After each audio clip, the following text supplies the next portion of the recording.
The Biafra War, the truth Nigeria was never officially told.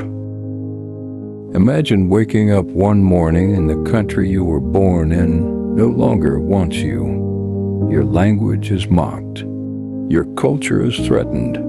Your people are being killed in the streets. And when you try to leave to build something of your own, the world watches silently as your children begin to starve. This is not a story from ancient history. This happened in Nigeria between 1967 and 1970. And to this day, the Nigerian government has never fully told its own people the truth about what happened. Tonight, the silent mentor tells it. To understand Biafra, you have to understand what Britain left behind when it packed up and went home in 1960. Nigeria was not a natural nation. It was a colonial invention, a straight-lined boundary drawn around hundreds of different ethnic groups who had never chosen to live together. The Hausa Fulani in the north, the Yoruba in the southwest, the Igbo in the southeast. Three dominant groups with different religions, different cultures, and centuries of separate history, forced into one country and told to call each other brothers.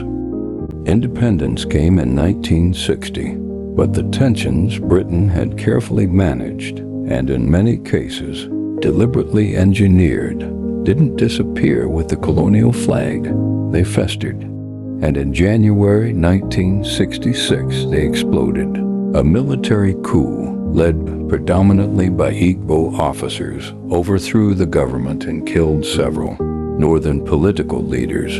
The North erupted in fury. Revenge killings of Igbo people living in northern Nigeria began almost immediately. Thousands died, then tens of thousands. What happened to the Igbo people in northern Nigeria in 1966 was not random violence. It was organized, systematic. Witnesses described coordinated attacks on Igbo neighborhoods. Igbo men pulled from trains and killed. Igbo women and children hunted through the streets. Conservative estimates say 30,000 Igbo people were massacred in the north in those months. Some historians put the number much higher. Over 1 million Igbo people fled back to the eastern region, many arriving with nothing but the clothes on their backs, traumatized, bereaved, and absolutely certain of one thing: they were no longer safe in Nigeria. It was in this atmosphere of grief and terror that a young military governor named Odumuku Oyukum made a decision that would define a generation. If Nigeria would not protect the Igbo people would protect themselves. On May 30th, 1967, the Republic of Biafra was born. The Declaration of Biafra was not just political, it was emotional. For millions of Igbo people, it was a declaration that their lives had value, that they deserved to exist, that they would not wait for the next massacre. Biafra had everything it needed to succeed. It sat on top of some of the richest oil deposits in Africa. It had some of Nigeria's most educated and entrepreneurial people. It had international support from France and several African nations. And it had a population willing to fight and die for its existence. What it didn't have was time. Nigeria, backed by Britain and the Soviet Union, moved quickly, very quickly. And the weapon they chose to end Biafra was not just guns. It was hunger. The Nigerian federal government blockaded Biafra. Nothing went in. No food, no medicine, no aid. Complete strangulation of an entire population. And the world, for a long time, said nothing. What followed was one of the worst humanitarian disasters of the 20th century. Children began dying of kwashiorkor, severe malnutrition that causes the stomach to swell grotesquely while the body wastes away. The images that eventually leaked out of Biafra shocked the entire world. Skeletal children, mothers with nothing left to give, hospitals with no medicine treating wounds with no equipment. Estimates suggest that between 500,000 and 2 million people, the majority of them civilians, died during the Biafran War, not from bullets, from starvation. Deliberately engineered starvation, used as a weapon of war against an entire people. A Nigerian government official at the time was quoted saying, and these words have never been forgotten, "Starvation is a legitimate weapon of war." Let that sit with you for a moment. The international community eventually mobilized. Organizations like the International Committee of the Red Cross and a group called Joint Church Aid ran nighttime airlifts into Biafra, dodging Nigerian military aircraft, delivering food and medicine to a dying population. The pilots who flew those missions called it the Mercy Flights.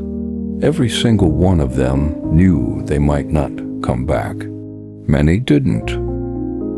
On January 15, 1970, after 2.5 years of war, Biafra surrendered. Oyekwu fled into exile. His deputy Philip Effiong formally ended the secession with words that broke 1 million hearts. "We are tired of fighting. Our children are dying. We appeal to the people of Nigeria and the world to help us."